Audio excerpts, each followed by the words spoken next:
ಎಲ್ಲರಿಗೂ ನಮಸ್ಕಾರ. Welcome back to my channel. ಕೇವಲ 5 ನಿಮಿಷದಲ್ಲಿ ಪಾಸ್ತಾನ ಮನೆಯಲ್ಲೇ ಯಾವ ರೀತಿಯಾಗಿ ಮಾಡ್ಕೊಳ್ಳೋದು ಅಂತ ನೋಡೋಣ.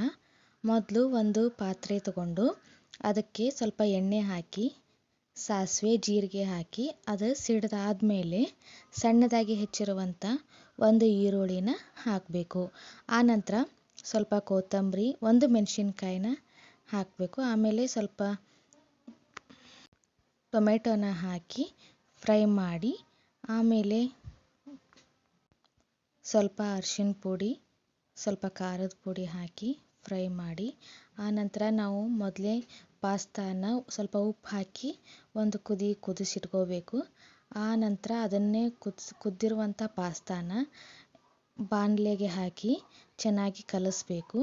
ಅದು ಒಂದಕ್ಕೊಂದು ಹೊಂದ್ಕೊಳ್ಳೋವರೆಗೂ ಕಲಸಿ, ಆನಂತರ ಸ್ವಲ್ಪ ಉಪ್ಪು ಹಾಕಬೇಕು.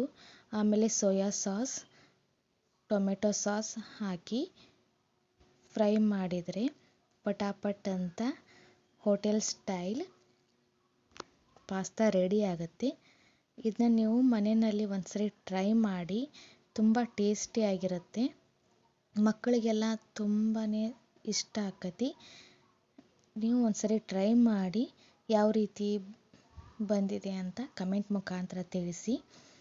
ಇದೆಲ್ಲ ರೆಡಿ ಆದಮೇಲೆ ಅದಕ್ಕೆ ಮೇಲೆ ಸ್ವಲ್ಪ ಕೊತ್ತಂಬರಿ ಹಾಕಿ, ಆನಂತರ ಸರ್ವ್ ಮಾಡಿಕೊಂಡು ಟೊಮೆಟೊ ಸಾಸ್ ಜೊತೆ ತಿಂದರೆ ತುಂಬ ಟೇಸ್ಟಿಯಾಗಿರುತ್ತೆ. ಈ ವಿಡಿಯೋ ನಿಮಗೆ ಇಷ್ಟ ಆದರೆ ಪ್ಲೀಸ್ ನನಗೆ ಲೈಕ್ ಮಾಡೋದು ಮರಿಬೇಡಿ. ಹಾಗೆ ಸಬ್ಸ್ಕ್ರೈಬ್ ಮಾಡ್ಕೊಂಡು ನೋಡಿ, ನನಗೆ ಸಪೋರ್ಟ್ ಮಾಡಿ. ನೀವು ಒಂದ್ಸರಿ ಈ ರೆಸಿಪಿನ ಟ್ರೈ ಮಾಡಿ ಹೇಗೆ ಬಂದಿದೆ ಅಂತ ತಿಳಿಸಿ. Thank you for supporting. Please subscribe my channel. Thank you.